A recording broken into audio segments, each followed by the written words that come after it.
Thanks to the organizers for asking us to be here. The theme today, as you know, is the road less traveled. Before I go into it, what I want to do is just make an observation about this phrase.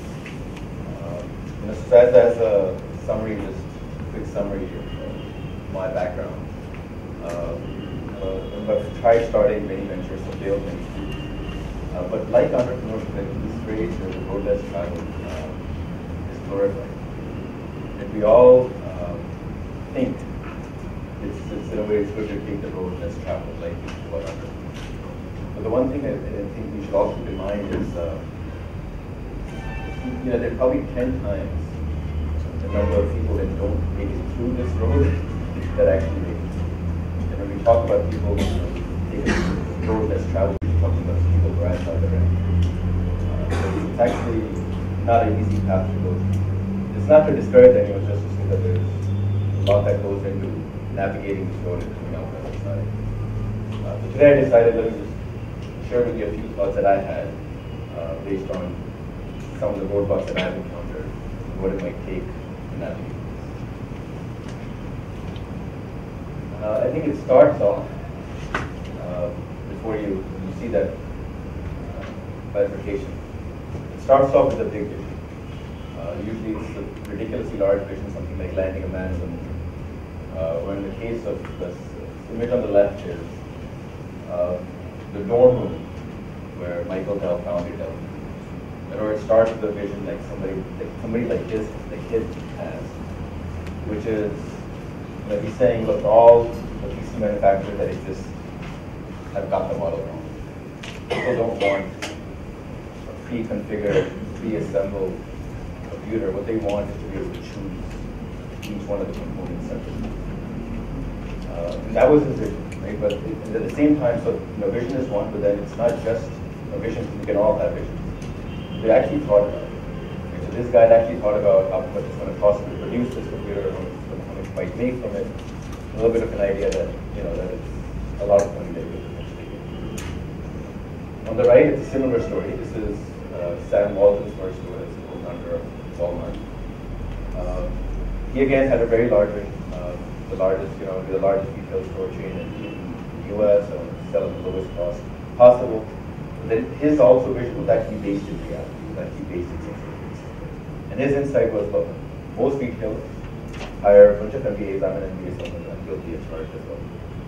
We look at market sizes. We tell companies that, hey, you should go to this market size. That's the largest city. You should go to that market size. That's the largest city. What he said is, let's flip it on its head. Why are we ignoring these small towns? So what I'll do instead is put one store in one town, in a small town, and all the store can take is one store. All that town can take is one store. That now flips it on its head, right? So instead of going to New York City and setting up 20 stores, he goes to a no-name city which can only support one store. And his logic is, look, if I'm the first one there, nobody else will follow me. The entire market will be, right? So it's a vision of a better future, yes, but grounded in some sort of reality, grounded in some sort of logic that actually makes you realize that it is achievable. And it's not just that, right? So it's confidence, not only in the vision, but in the ability to actually make it. Yeah, so this car on the left is Tesla, which is the electric car. It's set up by an entrepreneur named Elon Musk. He's the founder of PayPal. He had an audacious vision, right? So on the previous slide we talked about vision. His vision was, I want no compromises in a car. I want a car that looks good, that performs well, that's as fast as anything that's out there. That gets the best gas mileage in the world. That's affordable. People laughed at him, but he proved them wrong. And somebody like him, when he makes a statement, it's just not a statement. Right? He's making it because he knows, he's seen the pieces of the jigsaw puzzle separately, and he knows he can put them together to make this happen, and that's exactly what he did. On the right is Steve Jobs. You all recognize him, I'm sure. For him, obviously he had the ability to make it happen, but his confidence was in the vision itself. So from the first Mac computer that he ever designed, right, he made a statement that was something along the lines of, design not only the scene but the unseen. And so he said, let's not only design the outside, let's make sure that if you break that Mac computer up and you look inside, the screens look right. The electronics are placed such that the design theme on the outside is consistent with what's unseen. he really believed him, right? And he refused to give it up. The Macintosh people told him that, look, when it first came out in the 80s, they said, what you want to do is open up your system. What you want is to let other people make it compatible with IBM. He said, no, design is key, experience is key. He got kicked out. He went to next, that's next company. He said, design is key. He got some success. Then he went to Pixar. Design is key. He had more success. He came back to Apple. He said, design is key. And this time, people were actually very resistant. You know, back in the day, consumers weren't very listening to what all everybody wanted was a compatible computer that was cheap. And we just got computers that work, so we didn't dare buy something that wasn't compatible with what we had at work. So nobody dared buy it. At this point, when he came back, everybody was ready. His philosophy was still the same. It was still that design is key, experience is key, and that's what he believed in. So the second point is you have confidence in your vision, that it's the right vision. You have to have the confidence that nobody else can do it better. Then it's about the courage to commit and take that. And so let's look at the first 2 points, right? Have a vision, have some sort of confidence around it. Those are easy, that's almost clear, right? But all of us in here probably have 10 ideas a day. You probably have some degree of confidence that we can execute it. But how many of those actually get executed? For me, it's really a minority.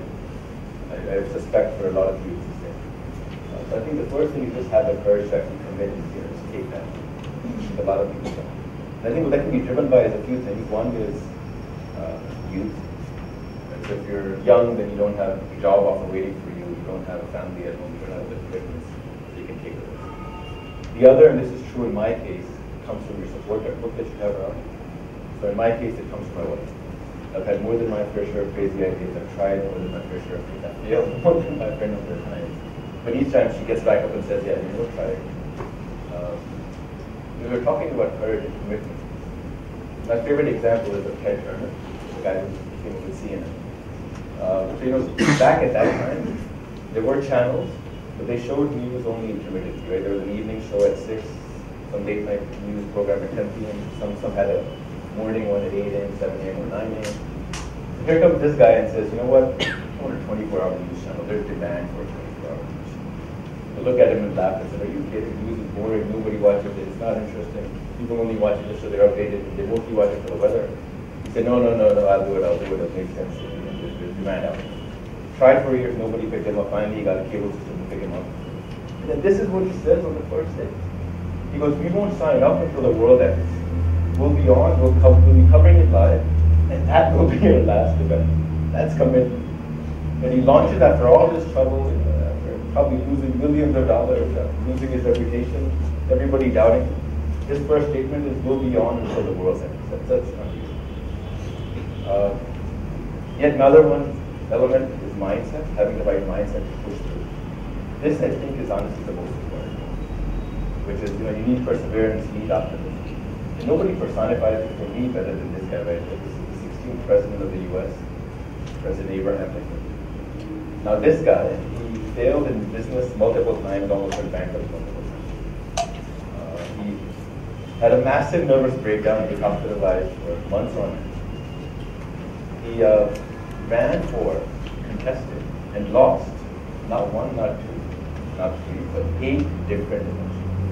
Until he ran again the 9th time for the President of the United States and actually became the President of the United States. And from there he went on to become, I would consider probably one of the most admired, revered, respected presidents the U.S. has ever had. That's the right mindset. You fail 8 times, you say, you know what, I'll try again.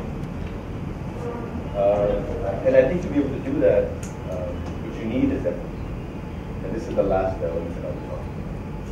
Right? And what you need, what empathy is basically understanding what's going on in some people's minds. And you need that to be able to say the right things, to do the right things, so you can get people behind you. If you're navigating this road, you can't do it alone.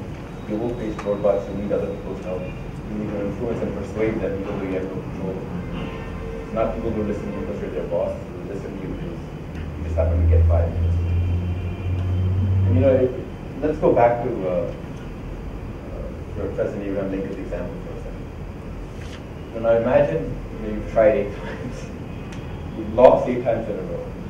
The 9th time you're going back to the same populace and you're saying, vote for me this time. You're going to your funders again, you're saying, you backed me 8 times, I lost all your money, back me again.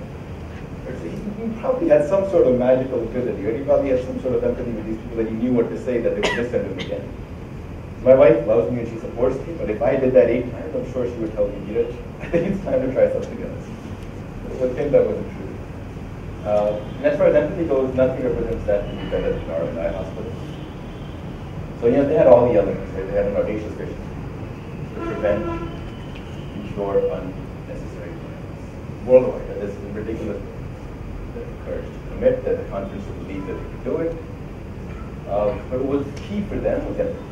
Right? So very early in their journey, they decided that they'll treat everybody, whether they can pay, they can afford, they can't afford.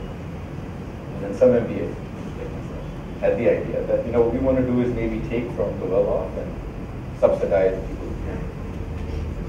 And then at that point, these guys that Arthur did is they were really deep. They really tried to understand the psyche of their patients. And they came up with a ridiculously ingenious solution, which was completely counterintuitive. They said, we'll just let the people decide. We'll just let them come in. We'll say, if you can afford, go here. If you can't afford, please go here.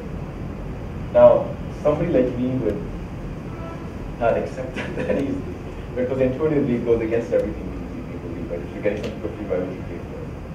If they've done it, they've succeeded, then they're now probably the most successful hospital system in India. They're studied by Harvard Institute, the case study worldwide. And it's based on this empathy. Right? That they got that deep that they understood that, what if we ask these people, and if we just trusted them, they'll make the right decision. I'm sure it's something that we 0.001% of people cheat and go the wrong way. But for the most part, it's working very well. Now, those are the sort of 4 elements I wanted to talk about. But I think I did want to acknowledge this one environmental aspect as well, which is luck. And the way I describe it as an equation is, so the aggregate good luck during the journey should exceed the aggregate bad luck. Yeah, this is not under your control. This is external events that happen. But you need this to be able to come out on the other side. Right? I mean, before the dot-com boost, if you're in the U.S., dot-com bust rather, before you were in the U.S., even if you had a company with a title like, I'll take all your money, never give it to you back, .com. But a week later, even if you had the next Google, you would get okay, that this is the environment, it's out of your control, you have to deal with it.